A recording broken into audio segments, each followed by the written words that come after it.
sur l'îlet à eau dans la baie du Robert, l'un des 2 seuls îlets de la Martinique privés. Parmi les heureux propriétaires, Paul Hannibal, un retraité qui vit sur place. Quand il reçoit comme ce matin-là son ami Pierre Pancarte, ce n'est pas sur le pas de sa porte, mais sur son ponton. Vue mer garantie. Je vais vous présenter un petit peu la baie là que j'ai devant moi.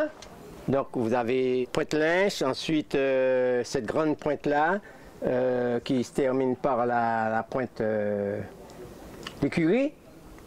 Ensuite vous avez l'île Essentielle, qui est le plus grand îlet de la Martinique, 3,5 km de long.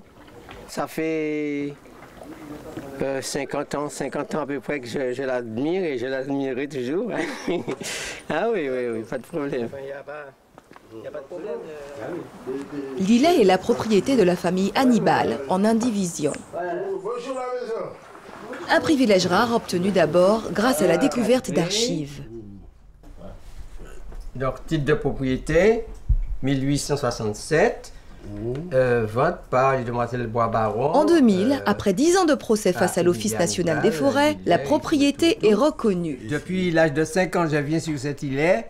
Et qui n'était pas reconnu, et après une bonne 50aine d'années et 10 ans de procès, on devient propriétaire vraiment, parce que je dis que c'est à partir du moment où le titre a été reconnu par la commission de vérification des titres qu'on s'est dit qu'on est propriétaire et qu'on n'a plus affaire avec l'ONF.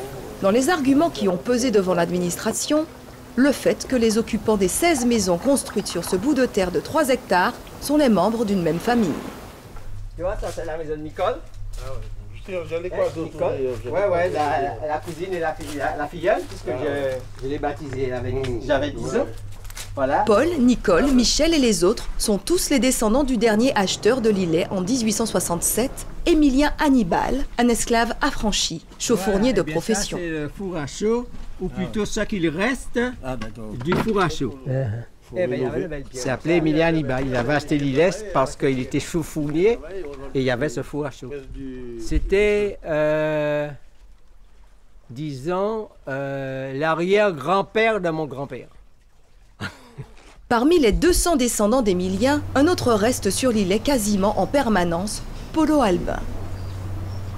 Voilà la maison. Voilà Polo. Hey. Pas de problème.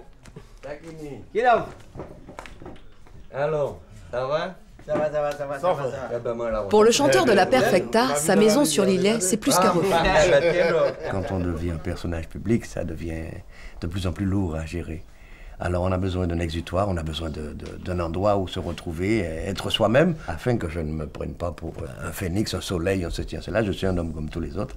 Et c'est ici qui me permet de garder le contact avec la réalité. Enfin, c'est un havre de paix, c'est un exutoire, c'est tout. Un havre de paix confortable, car depuis la reconnaissance de la propriété familiale, les maisons ont été raccordées au réseau d'eau potable par un conduit sous-marin. Des installations photovoltaïques fournissent de l'électricité pour les télévisions ou les réfrigérateurs. Des fosses septiques ont été construites. En revanche, le ramassage des ordures et la livraison du courrier ne sont pas assurés sur l'îlet. Et puis, il faut avoir un bateau. Mais pour l'ancien professeur de musique, ces contraintes réelles ne pèsent pas lourd face au luxe de la tranquillité.